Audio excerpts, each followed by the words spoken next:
Hey, man, what's going on? Let's talk Meshuggah today. Yes. Immutable. Immutable. You have a big chubby for Meshuggah. And when I met you years ago, you made it very clear that Meshuggah has a very special place in your dark heart. Is that true? It is true. I am excited, we'll say. We're seeing them next week on the 19th in Tampa.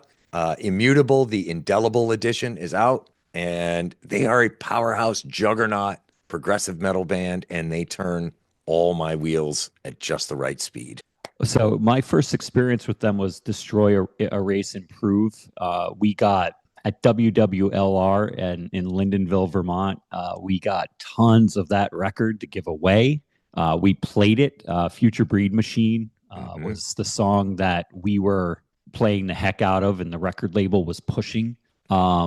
And so that was my first experience with them. There was a guy named Tony Kowalski that he just said Meshuggah is better than Metallica, better than everything he had ever heard, and was adamant about it. And right up until we graduated, and so I had an affinity for them for a long time, and then I grew apart from them. And then you made me go to Orlando and see them on the Immutable tour, and fell in love with them, and really fell in love with this record. And so it's cool to be talking about it with the Indelible Edition coming out. And I'm just curious, what is it about this record when you first heard it in 2022 that you loved about it? Well, they opened Broken Cog is the opening track, and it is the perfect opening track for a Meshuggah record. It's chunky, it's heavy.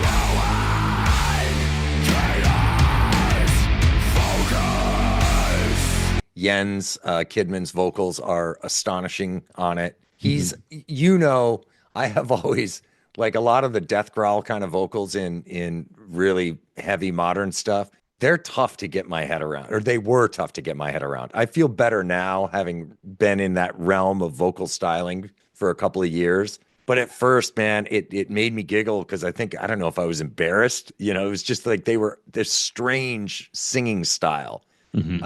But I have come around to it. I'm cool with it now. I like it. And for my money, Jens Kidman's vocal style is pretty damn close to the top. It has to be. Style.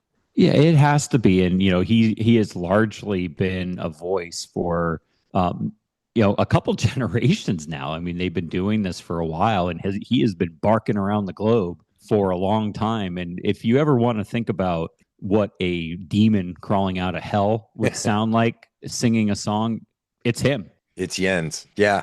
So that was that song, that opening track, Broken Cog, it just grabbed me. I love it. It's near the top of my favorite Meshuggah albums. There's a few tracks, like on any record, there's always a few tracks that don't excite me as much as some of the others, but by and large, it's a powerhouse, 9 out of 10 for me, as far as just the caliber of the album. And they've remastered it with the Indelible Edition. And it's interesting because it just came out a few years ago. So to issue a remaster this soon was a curious move, but I think there's some reasoning behind it. They, for a while, were on Atomic Fire albums. Atomic Fire has been swallowed up by Reigning Phoenix Music. And so there is call it a new label that they're on, and it was a good opportunity to get that album some additional press. It works great with the tour cycle that they're on right now. And I think it gave them a chance to fix some things that maybe they didn't love with the work on the first, the initial release. I don't think. Oh, go ahead. But so my favorite song is The Abysmal Eye. I think it is just magic and dirty and evil.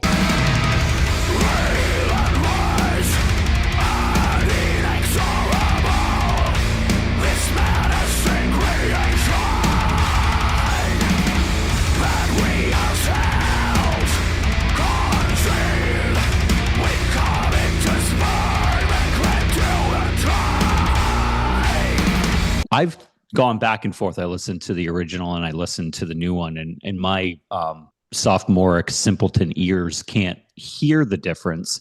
What is it that you were hearing on the record that was different this time around?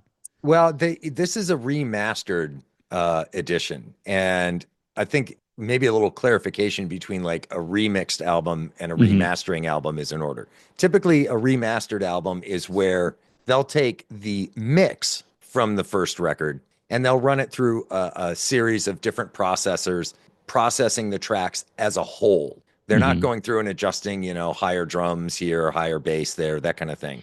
It's really finessing the finished tracks. And I think what they did with this, I think the mix is a little crispier, if that means anything. The highs, are a little brighter.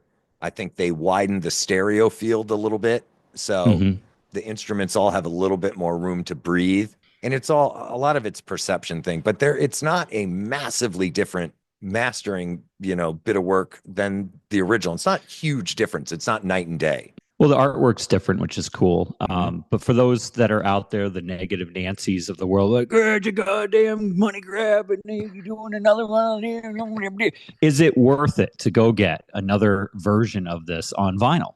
I think it is for the live tracks alone. But for those who are the negative Nancys, what do you say to them? I say that they could listen to the original Immutable album for the rest of their lives. And if they're like me, they're still happy.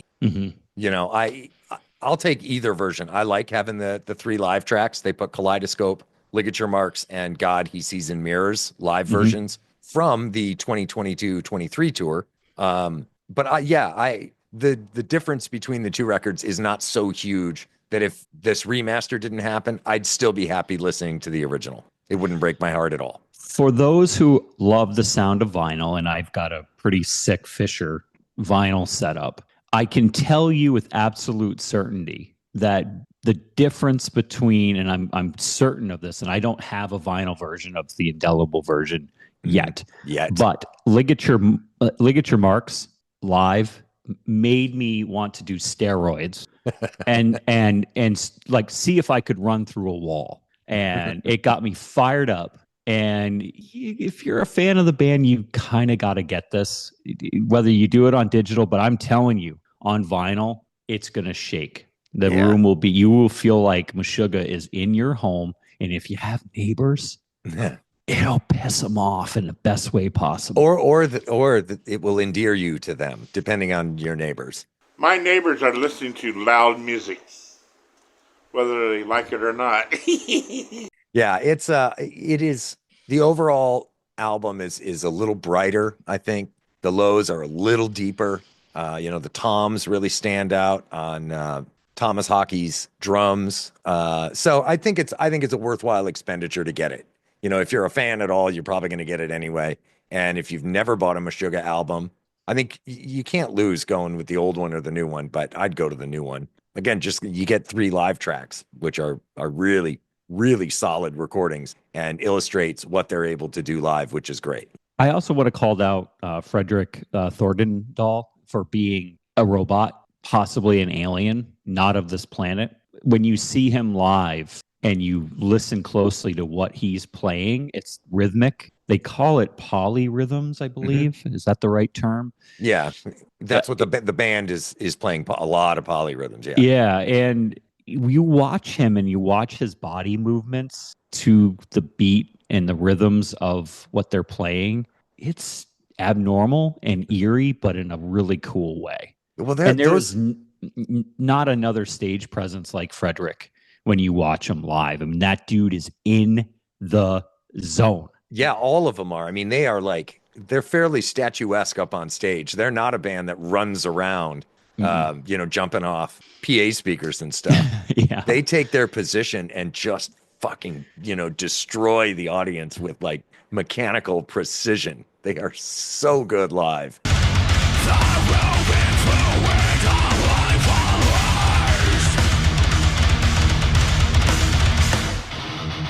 I can't wait to go back and see them. This time we're old, so we'll have seats. It's tough getting older. Looked up, saw that light, started to walk towards it. But we won't be sitting in them. we will just be there, not in the pit, because the last time you were so into it, seeing them, and we were, 10, 15 feet from the band. I was taking people from the pit that were coming into our zone and tossing them back into the pit. You had no idea because you were so focused. You were as focused on them as they were on playing the music. It's one of those live experiences, they are as a band, that it's a powerful experience. I left there and that show stuck with me for a good couple of weeks. Just one of, and the same could be said for any genre of music. I mean, you could go see a symphony orchestra play and just be floored by the power that they, present to you, the audience. And those shows are the best shows. Pink Floyd back in the 90s for me was one of those shows that, your head's in the clouds for a couple of days afterwards. And I'm so looking forward to getting that again, because I haven't been to a show of this of Meshuggah's magnitude since Meshuggah in 23. Yeah, well, it'll be a lot of fun. So I too give this album a 9 if we were to have been doing this podcast back in 2022. It has been a constant in my rotation. I was thrilled with the live material. I would love to get a full Immutable live record. Hey, Meshuggah, give us a full Immutable live record. Keep milking this bitch for as much as you can. I'm telling you. Please, I'll give out the cash for it, because it's awesome, and I can't wait to buy some merch. Well, we're gonna go find these guys. What's the beer collab that they've got going? Do you know offhand? They've got a lot going on for this cycle. They've got the beer collab, a hot sauce collab. So the beer that they've got, it's called Magnanimus Brewing, and the beer is going to be available for 19th, so the 19th of April, and it is a Belgian-style triple ale, and it is called the Immutable Ale. Belgian malts, yeast, and Saaz hops, whatever that is for you beer junkies that are out there in the world. But I think we're going to try to get up early, are we not? To get up there and chug some beer and get some of these cans, because the cans are pretty rad. And we'll post a picture of them, I'm sure, on the podcast. Kind of got to do it. Yeah. And the hot sauce is by Heartbeat Hot Sauce, and it is called the Spiteful Snake. It's a Naga chili sauce, and Nagas tend to have some pretty good heat. I love the hot sauce myself, so of course I'll be picking up a bottle or two of this. So I like these little collabs that they're doing. I don't know, for the beer, is that a local thing? Are they doing that in different areas they go to? I feel like they are, but I could be wrong about that. I only looked at where we're going, and this brewery is in Tampa, so we'll swing by. I think it makes sense to do it. Yeah, well, we've got to hunt the band down so we can convince them to do a full live album of the Immutable content.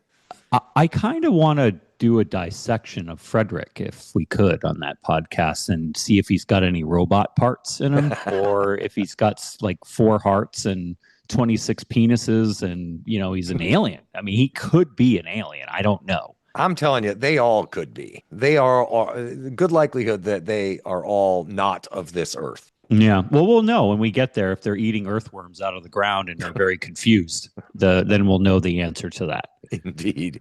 Indeed. Saturday can't come fast enough. So yeah, we'll try and get this posted up sooner than later. But if you see this and you're not doing anything on Saturday, come to the show. It's at the Yuengling Center, I think. In Tampa. It is. Yep, right in Tampa. Come say hello, message us. We're happy to meet up with any friends, and and maybe we'll all get lucky and we'll find that Meshuggah will be at the brewery, and they'll short circuit. Their server will fail, and then they'll start walking into each other, and we'll know then that they're robots. Yeah, and it will be worth every second. Absolutely. We hope to see you guys there. Thanks for watching. And anything else you got, John, about Meshuggah? No, just when you're done listening to us two morons, turn some Meshuggah on, preferably Immutable. And aside from that, Meshuggah. All right, we'll see ya.